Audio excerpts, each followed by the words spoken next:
NCP प्रमुख शरद पवार ने महाराष्ट्र के अंदर मणिपुर जैसी हिंसा होने की चिंता व्यक्त की है। उन्होंने एक कार्यक्रम में बोलते हुए यह कह दिया कि मणिपुर में जो मैतेई और कुकी समाज के बीच हिंसा हुई वहां केंद्र सरकार नहीं गई, लेकिन उसमें उपेक्षा के कारण जो ये हिंसा भड़की है उसका ठीकरा फोड़ते हुए उन्होंने कह दिया कि महाराष्ट्र में भी इस तरह से असंतोष फैल रहा है और यहां भी मणिपुर जैसी हिंसा हो सकती है। उसको लेकर भारतीय जनता पार्टी के प्रदेश अध्यक्ष ने हालांकि जो शरद पवार हैं उन पर सवाल खड़े किए हैं। उन्होंने कहा कि आप इतने पुराने लीडर हैं, आपको इस तरह की बातें नहीं करनी चाहिए। आपको तो जो महाराष्ट्र में अगर किसी कम्युनिटी के अंदर असंतोष है भी तो आपको उसको शांत करना चाहिए, ना कि आप भड़काऊ बातें करें और आप गैर जिम्मेदारी वाली बात करें। महाराष्ट्र में भी आप मणिपुर जैसी हिंसा की बात करें जो कि कतई संभव है ही नहीं। मणिपुर में क्या हिंसा हो रही है? मणिपुर में कुकी और मैतेई समाज की जो हिंसा है उसके पीछे कहीं ना कहीं म्यांमार है, उसके पीछे कहीं ना कहीं चीन है, उसके पीछे ड्रग माफिया हैं और हथियारों के अवैध तस्कर हैं। और वो पूरी प्लानिंग देश की आजादी के पहले से चल रही है, वो आज की समस्या नहीं है। जबकि महाराष्ट्र में जो मराठा आंदोलन है वो कुछ नेताओं के द्वारा खड़ा किया गया है, जिसमें शरद पवार जैसे नेता भी हैं। नेताओं के द्वारा बनाई गई समस्या ये हमेशा से दुखदाई होती है, समाज में बांटने वाली होती है। महाराष्ट्र के अंदर कभी भी मराठा आंदोलन की बात थी नहीं, मराठा आरक्षण की बात नहीं थी, लेकिन अब जो कुछ नेता खड़े किए गए हैं सूत्रों की माने तो उसके पीछे तो राजनीति है। ओबीसी कम्युनिटी का आरक्षण काटो, उसमें से ही 10% चाहिए और उसको लेकर धरना प्रदर्शन चलेंगे, राजनीतिक दल उसमें सपोर्ट करेंगे और जब सरकार भारतीय जनता पार्टी की होगी तो दूसरा दल उसमें शामिल हो जाएगा। भारतीय जनता पार्टी ने तो उसका समस्याओं का समाधान किया था, लेकिन शरद पवार के इस बयान देने के पीछे का आप लॉजिक समझिए, उनके पीछे का षड्यंत्र समझिए। शरद पवार कहीं ना कहीं मराठा आंदोलनकारियों को यह कहना चाहते हैं कि आप भी मणिपुर जैसा हिंसा करो, आप भी हिंसा करो तो सरकार आप पर ध्यान देगी। क्या कहना चाहते हैं? शरद पवार से ये तो पूछना ही चाहिए। लेकिन भाई शरद पवार सीनियर लीडर हैं और अब तो उनकी जो है लोकसभा में सीटें बढ़ गई, उनको लगता है कि अब तो सरकार में आने के लिए कुछ ना कुछ इस तरह का काम करना ही पड़ेगा। और अभी चुनाव आ रहे हैं तो विधानसभा चुनाव के पहले शरद पवार का ये बयान कहीं ना कहीं वो इशारा कर रहा है कि अब महाराष्ट्र के अंदर मराठा आंदोलन को फिर कहीं ना कहीं से हवा दी जाएगी और उसमें शरद पवार उसमें क्या आग में घी डालने का काम कर रहे हैं। आपको बताऊं, वो जो आंदोलन पिछले दिनों चला, आपको याद होगा कि वहां मनोज जरांगे ये जो है इन्होंने एक आंदोलन किया था और वो आंदोलन इतने बड़े पैमाने पर हुआ था, हालांकि कोई हिंसा की खबर सिंगल भी नहीं है। लेकिन ये जो एनसीपी के प्रमुख शरद पवार का बयान है, हालांकि अब तो एनसीपी उनके हाथ से चली गई, अजीत के पास चली गई है, उनके भतीजे के, लेकिन शरद पवार ये जिनको चाणक्य राजनीति का कहा जा रहा है, वो देखिए उस आंदोलन को भी बदनाम कर रहे हैं या आंदोलन को उकसाने की बात कर रहे हैं।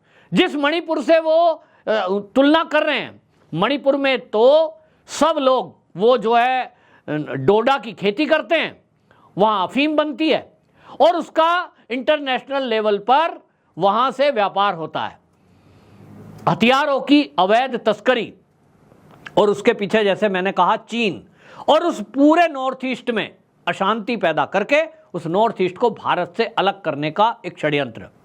तो शरद पवार उसकी तुलना महाराष्ट्र के इस आंदोलन से कैसे कर सकते हैं? मराठा आंदोलन, मराठाओं की मांग आरक्षण की बहुत पुरानी है, आज की मांग नहीं है, लेकिन वो हमेशा जब भी कभी आंदोलन हुआ है, धरना हुआ, प्रदर्शन हुआ, वो शांतिपूर्वक तरीके से होता है। आज तक कभी भी किसी को मारा नहीं गया। ओबीसी कम्युनिटी से वो ये मांग जरूर कर रहे हैं कि हमारे आरक्षण में ओबीसी कम्युनिटी को जो आरक्षण है, क्योंकि सुप्रीम कोर्ट की गाइडलाइन है कि भाई वो 65% से ऊपर आरक्षण नहीं हो सकता। अब अगर नहीं हो सकता तो ओबीसी में से काट के दो हमें, क्योंकि हम ओबीसी कैटेगरी में आते हैं। ओबीसी कैटेगरी में आने के लिए मांग के लिए हमने देखा है पहले जाटों ने मांगा कि भाई हमें भी ओबीसी में शामिल करो, तो सरकार ने उसके लिए कानून बनाया, ओबीसी कम्युनिटी में उनको शामिल कर लिया। गुर्जर आंदोलन भी चला, उन्होंने भी इसमें मांग की थी कि हमें भी ओबीसी कम्युनिटी में आप शामिल करो। तो कहीं ना कहीं सरकार कोई रास्ता निकालती है, लेकिन हिंसा किसी भी समस्या का समाधान नहीं है। लेकिन ये जो नेता हैं, ये जो राजनीतिक दलों के नेता हैं, ये अपने स्वार्थ के लिए कुछ भी करा सकते हैं। और ये इस देश की आज़ादी के पहले से और आज़ादी के बाद भी हमने देखा कि ये जो नेतागर्दी है, ये जो गद्दी पाने की एक हवस है, इसके लिए देश के लोगों ने बंटवारे कर दिए।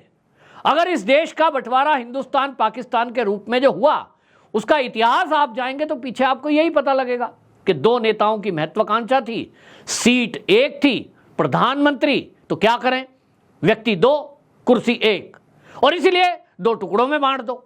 उन्होंने ऐसा बांट दिया जैसे कि कैंची लेकर के कोई कागज या कपड़े को बांट दे। उनको ये एहसास ही नहीं था कि वो भारत माता के टुकड़े अपने स्वार्थ में कर रहे हैं, तो काट दिया, बांट दिया। दो लोगों की महत्वाकांक्षा दो पूरा करने के लिए दो देश बनना जरूरी था, बनाए, और एक जिन्ना उधर बन गया, इधर जो है यहां पर नेहरू जी बन गए। इसी तरह से बहुत सारे इस देश के नेता ऐसे हैं जो ये सोचते हैं कि देश बटे तो बटे, समाज बटे तो बटे, हिंसा हो तो हो, कुछ लोग मर जाएं तो मर जाएं, लेकिन हमें किसी तरह सत्ता मिल जाए। और उसके लिए वो एक आर्टिफिशियल आंदोलन खड़ा करते हैं, लोगों को भड़काते हैं, झूठ बोलते हैं, सड़कों पे उतारते हैं और अपनी वो स्वार्थ की पूर्ति करते हैं। हमने देखा, देखिए सीए का आंदोलन जो हुआ, आप देखें, गौर करेंगे तो आप पाएंगे कि देश के मुसलमानों को जिन लोगों ने भी उल्टा सीधा बयान करके, झूठ बोलकर उनको सड़कों पे उतारा, उसमें खास तौर पे सोनिया गांधी का वो भाषण आप गूगल करेंगे तो मिलेगा। दिल्ली की रामलीला मैदान में सोनिया गांधी बोलती है, खास तौर पे मुस्लिम कम्युनिटी के लोग उस समय दिल्ली के रामलीला मैदान में उस कांग्रेस की रैली में थे, और सोनिया गांधी बोलती है कि आपको अपने हक के लिए सड़कों पे उतरना होगा। और एक झूठ बोला गया कि अगर ये सरकार सीए लागू कर देगी तो देश के मुसलमानों को इस देश से बाहर निकाल दिया जाएगा। और इसलिए ओवैसी जैसे लोग बीच में आए, उन्होंने कहा हम कागज नहीं दिखाएंगे, किसी को कागज नहीं दिखाना है, ये सब लोग कागज के नाम पर तुमको बाहर निकाल देंगे।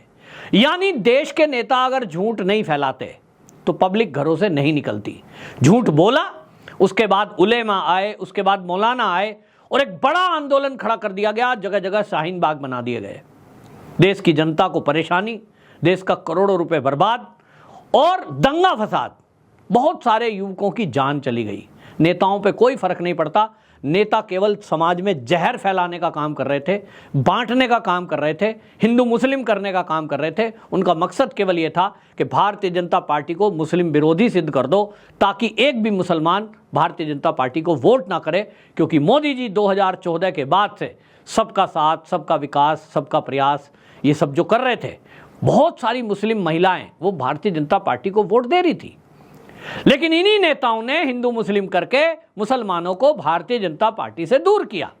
ये जो दंगा फसाद कराने का फॉर्मूला है, ये कहीं ना कहीं लोगों को लगता है, राजनीतिक दलों के नेताओं को, कि ये फिट है, झूठ बोलकर कुछ भी बोल दो। अभी आपने लोकसभा चुनाव देखा, एक झूठ फैलाया गया विपक्षी दलों द्वारा कि मोदी सरकार अगर सत्ता में आई तो यह आरक्षण खत्म हो जाएगा, मोदी सरकार अगर सत्ता में आई संविधान बदल दिया जाएगा। और इसी तरह अग्निवीर योजना को लेकर के झूठ फैलाया जा रहा है कि अग्निवीर योजना यदि कंटिन्यू चली तो हमारे देश में जो युवा हैं उनको तो 4 साल बाद निकाल दिया जाएगा, उसके बाद उनका क्या होगा। मैं जानकर ताज्जुब हूं, सोशल मीडिया पे एक बंदा पोस्ट लिख रहा था, वो क्या दलील देते हैं ये नेता, कह रहे हैं साहब ये 4 साल ट्रेनिंग लेगा, सेना की ट्रेनिंग के बाद अगर ये मोहल्ले में आ गए, छुट्टी पे आए और इनके दिमाग में आ गया कि हमें तो डाकू डकैती करनी है, तो इन्होंने तो हथियारों की ट्रेनिंग ली हुई होगी और फिर ये डकैती करेंगे, ये अपहरण करेंगे, ये तो गुंडे बन जाएंगे, फिर इनका मुकाबला पुलिस कैसे करेगी। क्या अजीब दलील है। मैंने उस पर लिखा काउंटर, मैंने कहा देखिए ये तो 4 साल की ट्रेनिंग लेंगे, हमारी सेना में 30-30 साल नौकरी करके जब कोई रिटायर होकर के एक कमांडो आर्मी का, बड़ा अफसर आर्मी का, जब वो अपने घर लौटता है उसको सारी ट्रेनिंग पता है, उसके पास 30 साल का अनुभव है। उनमें से कितने लोग डाकू बन गए, कितने लोग अपहरण का काम कर रहे हैं, कितने लोग जो है बदमाशी कर रहे हैं? उत्तर है 0। तो हमारी सेना को बदनाम करने का काम भी ये राजनीतिक दल कर रहे हैं। ठीक इसी तरह महाराष्ट्र में शरद पवार का ये बयान मराठा आंदोलन करने वाले लोगों का अपमान है, मराठाओं को बदनाम करने की कोशिश है, क्योंकि ये आंदोलन शांति प्रिय है और इसीलिए भारतीय जनता पार्टी ने इसका कड़ा विरोध किया है। भारतीय जनता पार्टी के जो प्रदेश अध्यक्ष हैं चंद्रशेखर बावनकुले, उन्होंने इस पर आपत्ति दर्ज की है। और अब आपको बता दूं कि मराठाओं को ये जरूर ये पूछना चाहिए, शरद दादा, हम आपको अपना नेता मानते हैं, प्रमुख मानते हैं, लेकिन आप हमसे ऐसा क्यों चाहते हैं कि हम मणिपुर जैसी हिंसा करें? तो मणिपुर जैसी हिंसा महाराष्ट्र में कतई नहीं होगी। शरद पवार की अगर ये मंशा है तो भी नहीं होगी, क्योंकि वहां राष्ट्रवादियों की सरकार है। लेकिन हाँ, ये कहीं ना कहीं देवेंद्र फडणवीस के लिए एक चेतावनी जरूर है कि जब ये शरद पवार ये बयान दे रहे हैं तो वो अपनी पुलिस को चाक चौबंद जरूर करें, और आंदोलनकारी जो नेता हैं उनको समय रहते आंदोलन करना ही ना पड़े, उसके पहले इस समस्या का समाधान भी वो करें। क्योंकि जिन लोगों ने मुंह से बोल दिया है, कहीं ना कहीं उनके दिमाग में ये फिट है कि वो सत्ता में आने के लिए दंगा फसाद करा सकते हैं। आप में से जो महाराष्ट्र के हमारे दर्शक हैं वो जरूर अपना कमेंट में लिखें कि आपकी राय क्या है। क्या ये जो शरद पवार का बयान है, इसके बाद ये जो आंदोलनकारी हैं, क्या ये कोई हिंसा इस तरह की कर सकते हैं जैसा शरद पवार बोल रहे हैं? आपकी क्या राय है, कमेंट में जरूर लिखें। वंदे मातरम।